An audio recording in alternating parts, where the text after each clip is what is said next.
आज Doubtnut app download करें। Doubtnut पर अपने सभी गणित, रसायन विज्ञान, भौतिक विज्ञान और जीव विज्ञान के डाउट्स का करो सफाया। बस प्रश्न की फोटो खींचो, एक ही प्रश्न को क्रॉप करो और तुरंत वीडियो सोल्यूशन पाओ। अभी डाउनलोड करें। हेलो स्टूडेंट्स, प्रश्न है लीडिंग कोशिकाएं स्थित होती हैं। तो स्टूडेंट जान लेते हैं सबसे पहले लीडिंग कोशिकाएं क्या है, इनका क्या कार्य है और ये कहाँ पाई जाती हैं। स्टूडेंट, लीडिंग कोशिकाओं को अंतराली कोशिका के नाम से भी जाना जाता है क्योंकि यह अंतराली अवकाश में पाई जाती हैं। तो लिख सकते हैं यहाँ पर अंतराली कोशिकाएं या लीडिंग कोशिकाएं। स्टूडेंट, लीडिंग कोशिकाएं जो है ये पाई जाती हैं मानव नर जनन तंत्र के वृषण में अर्थात प्राथमिक लैंगिक अंग में। तो मैं यहाँ लिख सकता हूँ कि ये कहाँ पाई जाती है स्टूडेंट, वृषण का एक भाग है। और स्टूडेंट इसका मुख्य कार्य जो है ये क्या करती है, ये स्टूडेंट टेस्टोस्टेरोन हार्मोन का स्राव करती है।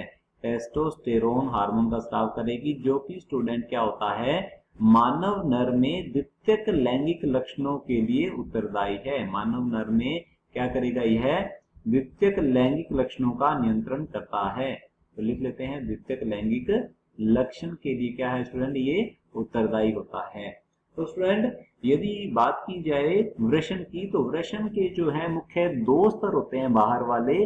तो हम बना लेते हैं यहाँ पर कुछ संरचना, इसकी प्रारूपिक संरचना। बाहर का जो स्तर है स्टूडेंट यह क्या होता है, यह तो होता है सतत स्तर।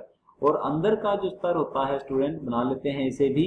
तो स्टूडेंट ये हैं वृषण के दो बाह्य आवरण। बाह्य आवरण एक तो है स्टूडेंट सबसे बाहर का जिसे कहते हैं योनिक स्तर, और फिर उसके अंदर का जो है ये नीले रंग में दर्शाया हुआ है, ये है श्वेत पंचुक। बाह्य आवरण जो है स्टूडेंट सतत होता है और आंतरिक जो आवरण है ये जगह जगह पर अंदर की ओर दर्शा हुआ होता है, जिससे कि पालिकाओं का निर्माण हो जाता है स्टूडेंट। और इन पालिकाओं को कहा जाता है वृषण पालिकाएं। तो यहाँ पर मैं लिख देता हूँ ये है वृषण पालिकाएं स्टूडेंट। और प्रत्येक वृषण में ये लगभग होती है स्टूडेंट 250 से 300, 250 से 300 तक ये पालिकाएं स्टूडेंट पाई जाती हैं। तो स्टूडेंट इन पालिकाओं के अंदर क्या होता है, इन पालिकाओं के अंदर अत्यधिक कुंडलित स्टूडेंट क्या होती है, ये पाई जाती हैं इस प्रकार से नलियां। और इन नलियों को कहा जाता है स्टूडेंट शुक्र जनक नलिकाएं। ये होती हैं लगभग स्टूडेंट एक पालिका के अंदर 1 से 3 तक हो सकती हैं। तो यहाँ हम लिख देते हैं शुक्र जनक नलिका।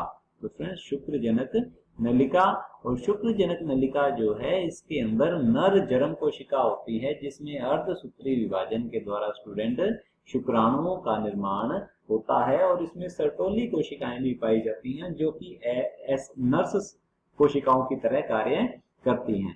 तो स्टूडेंट अब देखिए कि ये जो दो क्या है, ये शुक्र जनक नलिका यहाँ पर दर्शाई हुई है। इसके अलावा यहाँ पर क्या है, ये खाली जगह है स्टूडेंट। ये खाली जगह जो है यहाँ पर क्या पाई जाती हैं, इस तरीके से ये कोशिकाएं पाई जाती हैं। इस अवकाश को स्टूडेंट क्या कहा जाता है, इस अवकाश को कहते हैं अंतराली अवकाश। और इस अंतराली अवकाश के अंदर जो स्टूडेंट क्या है, क्या होती हैं ये कोशिकाएं जो है, इन्हें कहते हैं अंतराली कोशिकाएं। तो यहाँ पर मैं लिख सकता हूँ ये है अंतराली कोशिकाएं स्टूडेंट। अंतराली या फिर इसे क्या कहा जाता है स्टूडेंट, लीडिंग कोशिकाएं। लिख लेते हैं लीडिंग कोशिकाएं। अब देखिए ये है कहाँ पर स्टूडेंट, देखिए ये है एक शुक्र जनक नलिका हमने यहाँ पर देखी है, ये ले ली हमने शुक्र जनक। यहाँ पर क्या है स्टूडेंट, ये है एक स्टूडेंट वृषण पालिका। और वृषण पालिका के अंदर क्या है स्टूडेंट, 1 से 3 तक क्या होती हैं, शुक्र जनक नलिकाएं होती हैं। और शुक्र जनक नलिकाओं के अलावा जो भाग बचा हुआ है वृषण पालिका का, तो उसे कहते हैं अंतराली अवकाश। और अंतराली अवकाश में जो कोशिकाएं हैं स्टूडेंट ये दिख रही है हमें, इन कोशिकाओं को कहा जाता है अंतराली कोशिकाएं या लीडिंग कोशिकाएं। और यह क्या करती है स्टूडेंट, टेस्टोस्टेरोन का स्राव करेगी जो कि मानव में द्वितीयक लैंगिक लक्षणों के लिए उत्तरदायी होता है। तो चलिए चलते हैं ऑप्शंस की ओर। ऑप्शन में दिया हुआ है, ऑप्शन ए है वृषण नलिकाओं के बीच। स्टूडेंट वृषण या पालिकाओं, वृषण पालिकाओं के बीच लिखा हुआ है। तो स्टूडेंट वृषण पालिका जो है इनके बीच में पाया जाता है ये एक पट, इसे कहते हैं स्टूडेंट वृषण पट कह सकते हैं, या फिर स्टूडेंट इसे कहा जाता है पालिका पट। तो यहाँ लिख देते हैं अपने, ये वृषण पालिका पट होता है स्टूडेंट।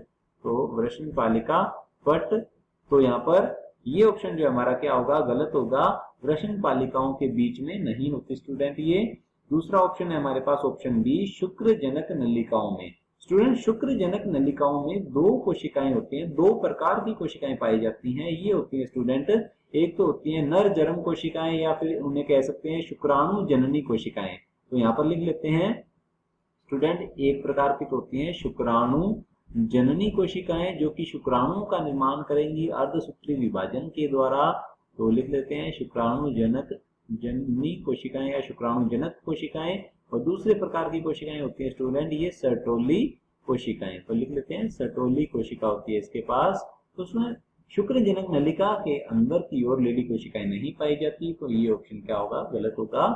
ऑप्शन तीसरा देख लेते हैं, ऑप्शन सी है शुक्रजनक नलिकाओं के बाहर लेकिन वृषण पालिकाओं में। बिल्कुल सही उत्तर है स्टूडेंट, एक वृषण पालिका ये हमने देखी है, ली थी, और इस वृषण पालिका के अंदर 1 से 3 तक क्या हो सकती हैं, ये स्टूडेंट क्या है, ये है शुक्रजनक नलिकाएं। और शुक्रजनक नलिकाओं के अलावा जो भाग बचा है उसे कहते हैं अंतराली अवकाश। और अंतराली अवकाश में पाई जाने वाली कोशिकाओं को कहते हैं अंतराली या लीडिंग कोशिकाएं। तो बिल्कुल सही उत्तर है स्टूडेंट, ऑप्शन सी सही होगा। ऑप्शन डी लिखा हुआ है स्टूडेंट, शुक्रजनक नलिका के बाहर लेकिन वृषण पालिकाओं के बीच। स्टूडेंट वृषण पालिकाओं के बीच में वृषण पालिका पट होता है स्टूडेंट। ये ऑप्शन भी हमारा क्या होगा, गलत होगा। ऑप्शन सी सही उत्तर है। कक्षा 6 से 12वीं से लेकर नीट, IIT, JEE वो एडवांस के लेवल तक 1 करोड़ से ज्यादा छात्रों का भरोसा। आज ही डाउनलोड करें डाउटनेट ऐप या व्हाट्सएप करें अपने सारे डाउट्स 8400 400 400 पर।